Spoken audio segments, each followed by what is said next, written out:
Hello. Welcome once again to the DK Reads a Freakin' Book. And today, we're really going to read this freaking book. We're going to read chapters 16 of I, Jedi by Michael Stackpole. And we're just going to get right into it. So you, shut up, sit down, and enjoy. A quick blast from the transport's landing jets lifted debris on a searing wind that made some of the other apprentices duck back or raise their hands to shield their faces. I pulled the heat in and immediately used that energy to impose a tiny force shield before me. It split the wind and saved me the annoyance of having to blink grit from my eyes and spit dirt from my mouth. There we go, Corrin's figuring it out. He's making his weaknesses into a strength. I like it. He's a very resourceful kind of fella. The boxy transport touched down as gently as a feather, but I expected no less from the pilot at the helm. As it settled on its landing struts and the passenger compartment gangway slowly lowered, the apprentices moved in behind Master Skywalker. Cam directed all of them but me to the opening cargo hatch. I walked over by Luke and smiled as Wedge descended from the ship's interior. Luke waved a greeting at Wedge, and the blue-skinned woman following in his wake. The bright-eyed young man coming third down the gangway won a smile from Luke. Welcome, Kipteron. Kipteron, it's spelled K-Y-P, and he's a new character. Hello, Kip. The wiry youth returned Luke's smile. I'm ready, Master Skywalker. Teach me the Jedi ways. It'll be my pleasure. Luke waved him toward the line of folks hauling supplies from the transport's cargo hold. We will start by unloading the ship. Kieran, if you'll see to General Antilles and Queezux's comfort. As you wish, Master. I smiled at Wedge and waved him toward the great temple. You will find our accommodations are a bit less primitive than they were when you last dropped off supplies. This way, please. Wedge nodded solemnly. It appears you have made much progress. Queezux fell into step with Wedge. I wonder if it's supposed to be Quai. Oh boy. I'm going to go with Quee. It's Q-W-I. My gut just tells me that it's Quee. But also, if it was Quai, that'd be the same as Qui-Gon, and we just can't have it. Wedge, could you tell me, please, when we will meet this friend of yours that you are anxious to see again? Wedge looked about to see we were out of earshot of the others, and his smile broadened warmly. You have, Dr. Zux. Queezux, meet Corrin Horn. The alien woman frowned, but Master Skywalker called him Kieran. Wedge nodded. He is here under an alias for a variety of reasons. Corrin, this is Queezux. I turned in mid-stride and bowed my head to her. The friendly tone in Wedge's voice when he introduced her made me wonder if I shouldn't offer her my hand, but I felt reluctant to do so. As brilliant as she was beautiful, she had been a key researcher in the Maw installation, the Imperial think tank that had created the Death Stars, the world devastators that had ravaged the Mon Calamari, and the starfighter-sized invincible sun crusher that Kipteron had just sunk into the depths of Yavin for safekeeping. That's a thing that happens in another story that is kind of runs parallel to this story. Kipteron, I should have mentioned when Kip was mentioned, but yeah.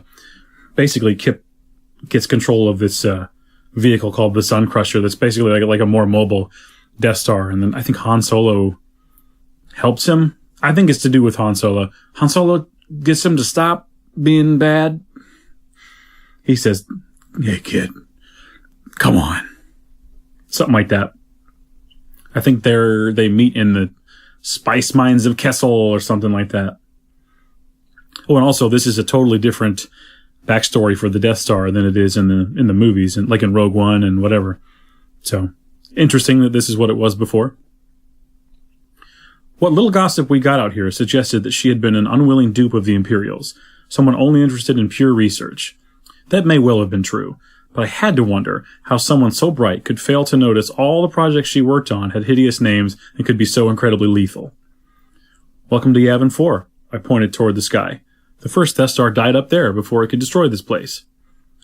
A hint of pain passed through Wedge's eyes as I spoke, but Quee just turned to look upward where I had pointed. Most of the debris would have fallen into the gas giant, I would suspect. But some must have impacted here. She looked at me with open cerulean eyes. Have you found such debris? I shook my head. Haven't been looking. There was an Imperial survey team or two here after the rebellion abandoned the planet, so I would assume they collected what they could for analysis. Pity. Right. I led the two of them into the Great Temple and took the turbo lift to the second level. Here we have refresher stations and rooms for you, if you wish to catch up on sleep. I can also get you food. The doctor smiled. I would like a quick nap if that is acceptable. Wedge nodded. I'll check in with you in an hour. How's that? She nodded. Good. Nice to meet you, Kieran. Sleep well, Dr. Zux. I pointed her to the room I'd prepared for her earlier, then steered Wedge toward the room I'd prepped for him. Inside, Wedge appropriated a chair and sat, tilting it back so it rested against the wall and his feet dangled above the floor. You don't like her, do you? I caught just a hint of pique in Wedge's voice. Don't know her well enough to form an opinion, but her playthings have made quite an impression.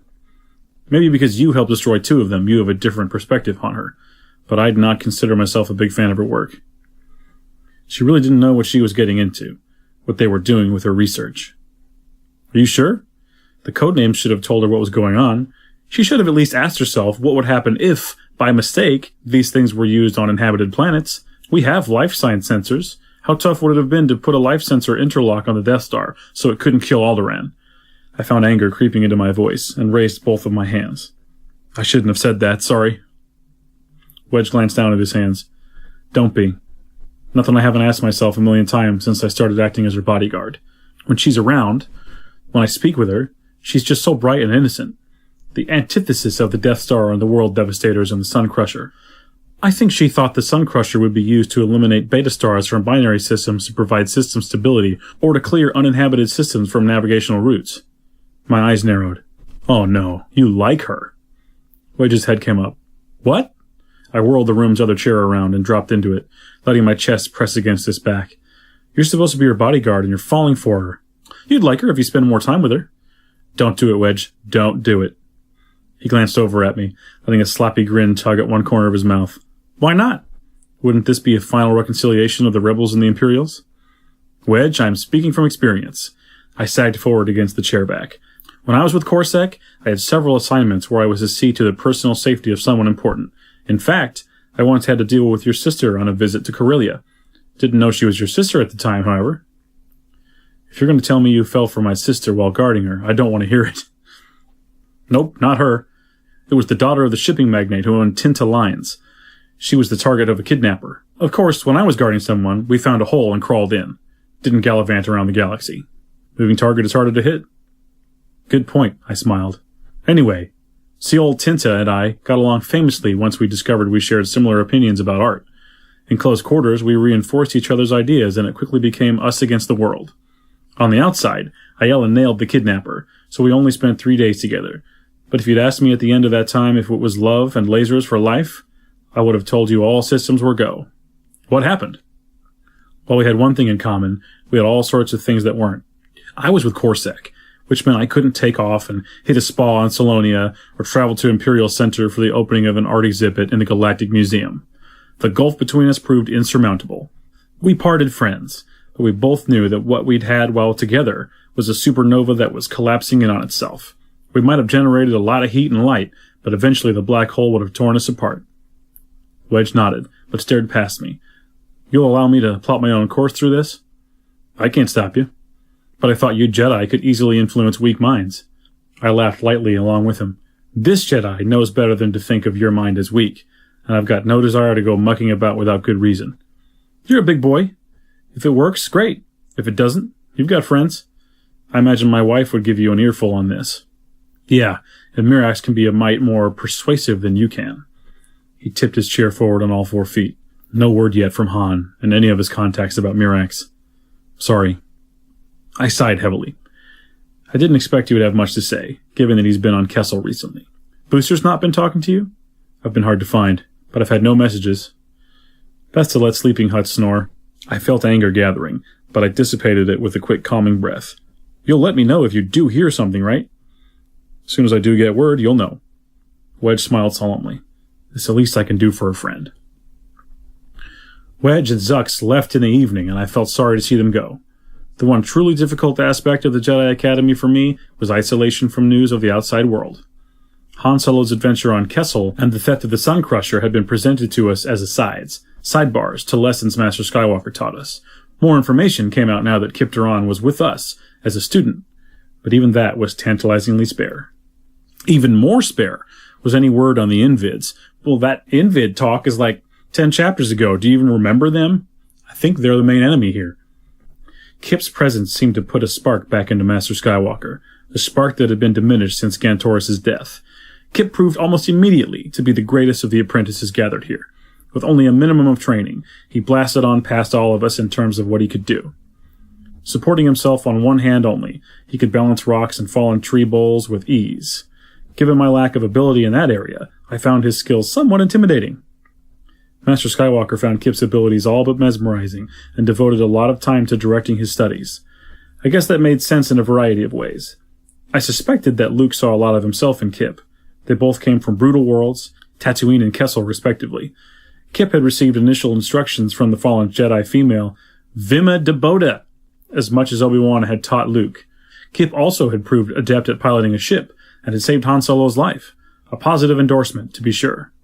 Lastly, Kip's power dwarfed that of Gantoris, making him the perfect candidate to eclipse the memory of the Academy's first failure. Of course, no one stated that directly, nor did we think of Gantoris in that way. Gantoris' remains had been interred in the midst of a beautiful grove, and Master Skywalker himself had driven a gray plinth into the ground to mark the spot. We knew it was the sort of paradisiacal place Gantoris would have wanted for himself and his people. Several of us noted that we wouldn't mind being buried there when we fell, but none of us hoped that would be soon. Still, the specter of Gantoris' failure haunted us all to a greater or lesser extent. Luke turned much of the instruction of the other apprentices over to Cam Solisar, and Cam did a good job. As a taskmaster, he was fair but firm, and everyone progressed steadily under his guidance. Luke made good use of Tion's research to instill us with a sense of community and continuity. We began to think of the Imperium as Jedi Twilight, and we were the dawning of a new day, of a new era. Luke did allow Cam to start training me in lightsaber combat. I used my grandfather's lightsaber, and relished its cool, smooth weight in my hand. I could feel the antiquity in the weapon and almost feel Neja Halcyon's hands pressed there with mine. I think that sensation broke the final wall for me, allowing me to accept my position in the grand tradition of the Jedi. If I could feel my grandfather's essence in the weapon he had wielded, then I felt the weight of his responsibilities on me as well. We began with remote training. Remotes are remember in New Hope when Luke's on the Millennium Falcon and he's got that little ball going psh, psh, and then Obi-Wan's like, try with the visor down. And he puts the visor down and Luke's like, oh, but with the visor down, I can't see a dang thing. Trust your feelings. Anyway, that's a remote. I had a nodding acquaintance with the little floating balls that could sting you with a quick needle of blazing energy. At the Corsac Academy, remotes played a part in blaster training. A blaster set on stun could knock a remote out, so trainees used them as targets. In my time at the Academy, I became very good orienting on movement and nailing a remote with a blue bolt. The object of the exercise here, Kieran, is not to kill the remote, but to defend yourself from its shots. Cam let one of the small balls hover over his outstretched palm. Use your lightsaber to block the sting shots. Once you can do this with one remote, we'll work with more. And once you can defend yourself against a handful, we will work with redirecting the bolts at various targets. I gave Cam a smile. It's a goal. Cam released the remote and I ignited my lightsaber. The silvery blade splashed cold light over the interior of what had been the rebel hangar in the Great Temple. We chose to work inside instead of out, because the temple's walls would stop the remote's bolts. While they wouldn't do more than wound my vanity, a stray shot could stun a Woolamander and probably kill a Stinteril. Since I was as much of a danger to myself with the lightsaber as anything else, doing everything possible to avoid collateral damage was a good idea. The remote hissed and puffed as it floated through the air. It spun, then spat out a quick ruby dart that lanced into my thigh. I cursed and hopped back, but the remote came in, pressing the attack. I set myself and willed away the pain, then worked on picking up the remote and its next blast. While the remote, being lifeless, did not have a direct connection to the Force, it existed within the universe bound together by the Force. I made myself disfocus my attention on it directly, and instead gained an impression of where it fit within the immediate area. I opened myself to the Force, allowing it to seep in and extend my sensory perception. Then, there, I saw the remote moving through the Force, leaving little oscillations in it, like a moth moving through smoke. By spotting the disturbances it created, I was able to pick it up and track it. Likewise, within it, the transference of energy created even smaller vibrations within the force. I sensed the micro-tremors of energy gathering to fire a stinger. I pinpointed where the reservoir of energy existed and began to bring my lightsaber up and around. As the stinger diode spat scarlet fire, I swept my lightsaber in an arc that picked off the dart heading for my stomach. A nanosecond later, I caught hints of another bolt, but missed blocking it. The dart pinned my left foot to the floor. I yelped, and Cam's laughter did not help ease the pain, and danced back. My retreat bumped me into a pillar I'd not expected to be there, rebounding me back toward the remote. It fired again, but the lunge I took at it got enough blade in front of me to deflect the bolt back off over my right shoulder, and right past Cam's right ear. He arched an eyebrow at me and hit a button on his remote controller, powering the unit down. "Did you manage that on purpose?" I dropped to one knee and rubbed my foot. I'd love to claim credit, but I'm not the force genius that Kip is. That's readily apparent. Cam came over and plucked the remote from the air. Think back for a second. You didn't know where the pillar was. Had you extended your senses enough to know where I was?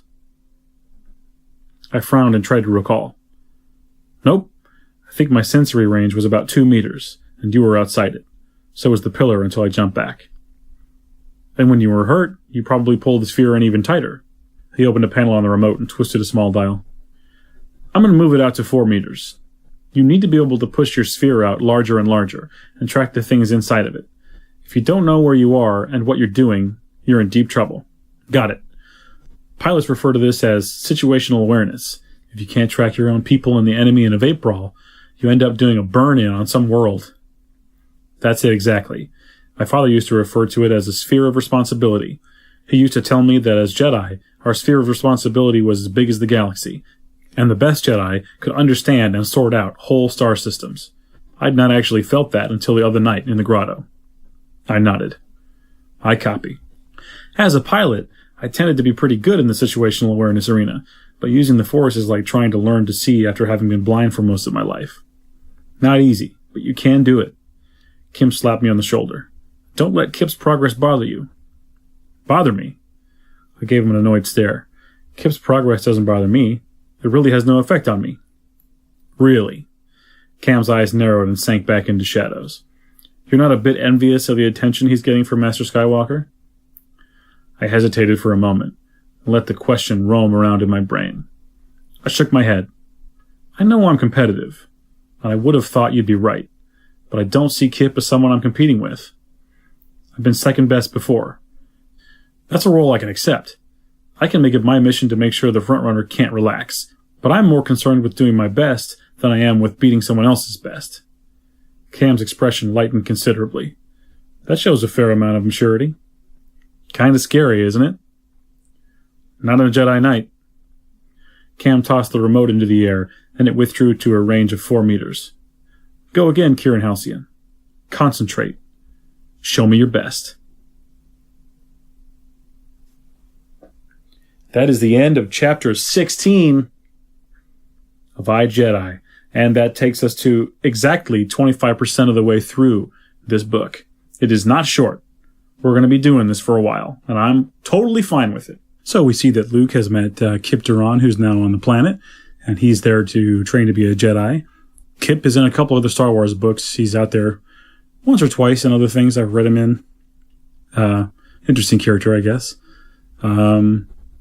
Yeah, so basically the most important thing in this chapter, I think, is Kip's appearance.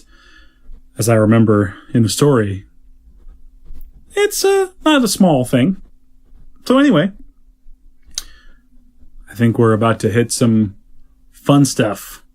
It was also pretty cool to hear that one little line about Kieran absorbing the energy and then using it as a shield, just to kind of show that, yeah, he's making a little bit of progress. I like it. That's a cool power. Anyway, I will see you in the next one, and I will see you. Don't look behind you. And, yeah, until next time, may the Force